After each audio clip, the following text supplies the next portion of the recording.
আজকে সেনা কর্মকর্তাদের ট্রাইব্যুনালে নিয়ে আসা হচ্ছে। আপনারা জানেন যে তাদেরকে ক্যান্টনমেন্টের ভিতরে এসি রুমে রেখে এসি প্রিজন ভ্যানের মাধ্যমে এখানে নিয়ে আসা হচ্ছে, অথচ তারা গুম খুন সকল ধরনের অন্যায় অত্যাচার নিপীড়ন এবং সকল ধরনের পাপের সাথে জড়িত। 7 বছর ধরে আমরা এভাবে রাস্তায় দাঁড়িয়ে আমার বাবার ছবি হাতে নিয়ে আমার বাবার সন্ধান জানতে চাচ্ছি, আমার বাবা জীবিত নাকি মৃত, এই সন্ধানটুকু অন্তত দিন। কিন্তু আমরা আমার বাবার কোনো সন্ধান পাচ্ছি না এখন পর্যন্ত আমরা জানি না, এই জুলাই বিপ্লবের পরে পর্যন্ত আমরা জানি না আমার বাবা জীবিত নাকি মৃত। অথচ এইসব গুম খুনের সাথে জড়িত, এইসব অত্যাচারের সাথে জড়িত, পিলখানা বিডিআর হেফাজত হত্যাকাণ্ডের সাথে যারা জড়িত ছিল তাদেরকে আজকে এভাবে প্রিজন ভ্যানে করে এসি গাড়িতে করে নিয়ে আসা হচ্ছে।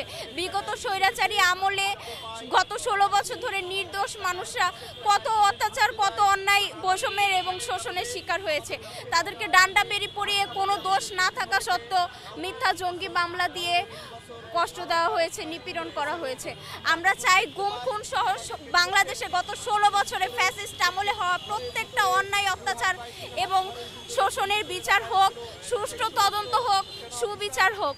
আমরা চাই আমার বাবার সন্ধান জানতে, আমার বাবা কোথায় আছে, তার সাথে কি করা হয়েছে সেটা আমি জানতে চাই। আমি আর রাস্তায় আমার বাবার ছবি হাতে নিয়ে দাঁড়াতে চাই না। এই আন্দোলনের পরে আমার খুব আশা ছিল যে আমি আমার বাবাকে ফিরে পাবো, কিন্তু সেটা সম্ভব হয়নি। এখন পর্যন্ত আইন উপদেষ্টা আমাদেরকে একটা সার্টিফিকেট দিতে পারেনি যার মাধ্যমে আমরা আমার বাবার ব্যাংক অ্যাকাউন্ট আর জমি সম্পত্তির ভোগ করতে পারবো।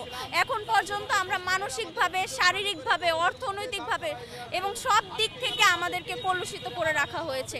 জুলাইয়ের স্মৃতিস্তম্ভ বানানো হয়েছে 47 কোটি টাকা দিয়ে, কিন্তু আশানুরূপ কোনো সংস্কার করা হয়নি।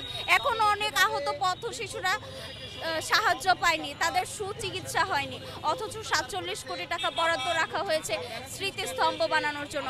এখন পর্যন্ত গুমের শিকার প্রত্যেকটা পরিবার রাস্তায় ছবি হাতে নিয়ে দাঁড়িয়ে থাকে তাদের স্বজনদের সন্ধান জানার জন্য, একটা সার্টিফিকেটের জন্য, যেন তারা তাদের স্বজনদের ব্যাংক অ্যাকাউন্ট এবং সয় সম্পত্তি ভোগ করতে পারে।